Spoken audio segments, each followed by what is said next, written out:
ഇത് 3-26 കേട്ടോ. ഇത് കുറച്ച് ഹെവി മെഷീനാണ്. ഈ ചിപ്പിങ്ങും പറ്റും ഡ്രില്ലിങ്ങും പറ്റും ഇതിന് വന്നിട്ട്. ഇത് ഹെവി ആയിട്ടില്ലെന്നാണ്. 3-ൻ്റെ 3 ഐറ്റം ഉണ്ട്.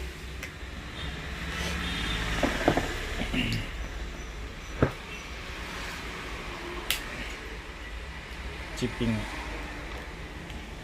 Normal, hammer, 2 ഓപ്ഷനുള്ളൂ. പക്ഷേ ഇതെല്ലാം ഹെവി ആയിട്ടാണ്. നമ്മൾ 3 ഓപ്ഷനല്ലേ, അതിൻ്റെ വേറെ ടൈപ്പ്. പിന്നെ 3 ബിറ്റ് ഉണ്ടാവും, 8, 10, 12. പിന്നെ ഒരു ഗ്ലൗസ് വന്നിട്ടുണ്ട്, ഒരു ഗ്രീസ് വന്നിട്ടുണ്ട്.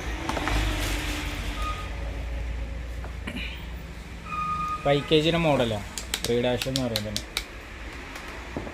ഐബലിൻ്റെ സാധനം. 6 month വാറണ്ടിയും കാര്യങ്ങളൊക്കെ ഇല്ല.